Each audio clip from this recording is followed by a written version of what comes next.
नमस्कार दोस्तों, कलयुग के चमत्कार संतों की वाणी में आप सबका स्वागत है। आज की वीडियो हम लाए हैं जीवित पुत्रिका व्रत के लिए। लोग इसमें बहुत ही कंफ्यूज हो जाते हैं कि महालक्ष्मी का व्रत और जीवित पुत्रिका व्रत क्या ये दोनों एक है, या ये दोनों एक ही दिन किए जाते हैं, या ये अलग अलग व्रत हैं, या एक ही व्रत को ये दोनों नाम दिए गए हैं।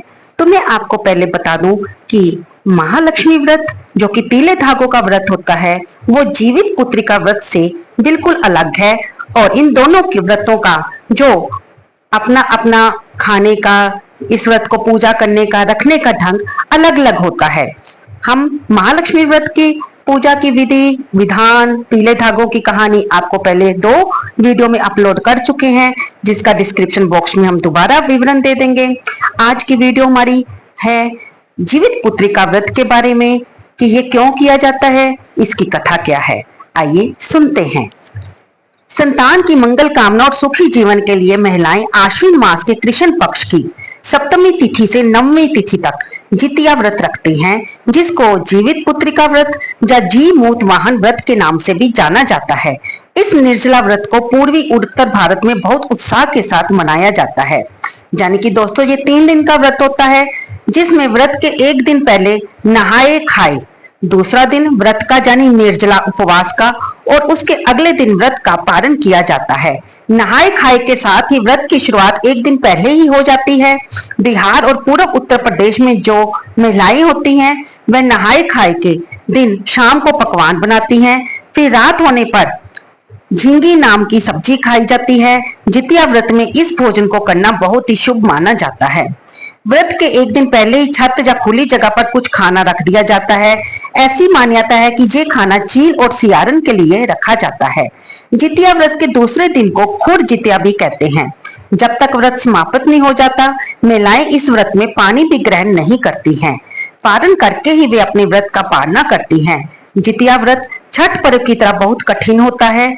ऐसी मान्यता है कि इस व्रत के पुण्य प्रताप से संतान पर कभी संकट नहीं आता। जीवित पुत्रिका व्रत अपने नाम के अनुरूप ही फल देने वाला होता है। बिहार में एक कहावत प्रचलित है कि यह व्रत स्वर्ग सिधार चुकी सास को वैकुंठ प्राप्त करवाने के लिए भी किया जाता है। इस व्रत को करने से पुत्र शोक नहीं होता, यानी कि जिनको पुत्र ना हो उनको पुत्र की प्राप्ति होती है, और अगर पुत्र को कोई दुख हो तो वह दुख भी इस व्रत को करने से दूर होता है। ऐसा माना जाता है महाभारत काल में अश्वत्थामा ने अपने अपमान का बदला लेने के लिए ब्रह्मास्त्र का प्रयोग करके उत्तरा के गर्भ में पल रहे अजन्मे शिशु को मार डाला था। तब भगवान श्री कृष्ण ने सूक्ष्म रूप से उत्तरा के गर्भ में प्रवेश करके उस अजन्मे बालक की रक्षा की थी। उत्तरा ने फिर एक पुत्र को जन्म दिया था। वही पुत्र पांडव वंश का भावी कर्णधार राजा परीक्षित हुआ। राजा परीक्षित को इस प्रकार जीवन दान मिलने के कारण इस व्रत का नाम जीवित पुत्रिका व्रत पड़ा। इस बार ये व्रत 25 सितंबर दिन बुधवार को है, यानी कि उस दिन हम ये व्रत रखेंगे जो भी महिलाएं जिनके परिवार में इस व्रत को रखने की रीति रिवाज है। नहाए खाए का दिन 24 सितंबर मंगलवार को रहेगा। निर्जला व्रत आप 25 सितंबर बुधवार के दिन करेंगे। सुबह से लेकर अगले दिन तक व्रत रहेगा और व्रत का पालना किया जाएगा तीसरे दिन 26 सितंबर गुरुवार को। सप्तमी तिथि सुबह सूर्योदय के बाद 23 सितंबर को शुरू होगी, सोमवार को दोपहर 1:05 से, और 24 सितंबर मंगलवार की दोपहर तक 12:39 पर सप्तमी तिथि समाप्त होगी। इसके बाद सूर्योदय सुबह अगले दिन 6:02 पर होगा, और शाम को सूर्य अस्त 6:01 पर होगा। इसलिए अष्टमी तिथि 24 सितंबर मंगलवार को दोपहर 12:04 से शुरू होकर 25 सितंबर दोपहर 12:01 पर समाप्त होगी, और नौवीं तिथि प्रारंभ होगी 25 सितंबर बुधवार दोपहर 12:01 से, और समाप्त होगी 26 सितंबर गुरुवार को दोपहर 12:02 पर। इस दिन सूर्योदय सुबह 6:20 पर होगा, और सूर्यास्त 6:15 पर शाम को होगा। जितिया व्रत की पूजा का सुबह का शुभ मुहूर्त 25 सितंबर बुधवार को सुबह 6:10 से लेकर 9:12 तक रहेगा, और शाम की पूजा का समय 6:14 से लेकर 7:26 के बीच में रहेगा। फिर व्रत का उपवारना गुरुवार को 26 सितंबर को सुबह 6:20 से लेकर 8:02 के बीच में किया जाएगा। अब हम जानते हैं कि इस व्रत को कैसे रखा जाता है। पहले दिन नहाए खाए वाले दिन जितिया व्रत रखने वाली महिलाएं पहले नहाए खाए करती हैं। जानी महिलाएं इस दिन नहाने के बाद सिर्फ एक बार शुद्ध कच्ची मिट्टी के चूल्हे पर बना हुआ भोजन करती हैं। उसके बाद पूरे दिन कुछ भी नहीं खाती। इस व्रत में नहाए खाए वाले दिन आप पानी ग्रहण कर सकते हैं, लेकिन अगले दिन निर्जला व्रत रखा जाता है जिसमें पानी भी नहीं पिया जाता, जिसे खुर जितिया व्रत कहते हैं। उस दिन आपको पानी की एक बूंद भी नहीं पीनी है। इस दिन आपको विधि विधान से जीमूत वाहन भगवान की और चील और सियारन की पूजा करनी होती है। तीसरे दिन जितिया व्रत के तीसरे दिन शुभ मुहूर्त में इस व्रत का पारण किया जाता है। इस व्रत को पारण करने के बाद माताओं को सबसे पहले जल ग्रहण करना होता है, फिर वे अपने अपने घर की परंपरा के अनुसार बने हुए पकवान ग्रहण करती हैं। अब हम आपको सुनाएंगे कि इस व्रत की कहानी क्या है, जिसे आप 25 सितंबर को सुबह और शाम पूजा के समय पढ़ सकते हैं, जब हमारी वीडियो चलाकर सुन सकते हैं। जितिया व्रत की कथा गंधर्व के राजकुमार जीमूत वाहन से जुड़ी है। वृद्धावस्था में जीमूत वाहन जी के पिता अपना सारा राजपाट सौंपकर वानप्रस्थ आश्रम चले जाते हैं, लेकिन जीमूत वाहन की राजा बनने में कोई दिलचस्पी नहीं थी। ऐसे में वे अपने साम्राज्य को अपने भाइयों को देकर पिता की सेवा करने के लिए जंगल में चले जाते हैं। जंगल में मलयावती नामक की एक राजकन्या से उनका विवाह हो जाता है। एक दिन जंगल में जीमूत वाहन को एक बूढ़ी स्त्री रोती नजर आती है। वे उस स्त्री के पास जाते हैं, उसके रोने का कारण पूछते हैं। तब वो बताती है कि मैं नागवंश की स्त्री हूँ और मेरा एक ही बेटा है जिसके बिना मैं जीवन की कल्पना भी नहीं कर सकती। और नागों ने पक्षियों के राजा गरुड़ को रोज खाने के लिए नाग सौंपने की प्रतिज्ञा दे रखी है। रोजाना दिए जाने वाली बलि के क्रम में आज मेरे बेटे शंखचूड़ की बारी है।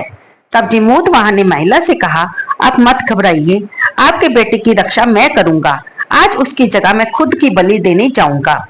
इसके बाद जीमूत वाहन ने शंखचूड़ से लाल कपड़ा लिया और बलि देने के लिए शिला पर लेट गए।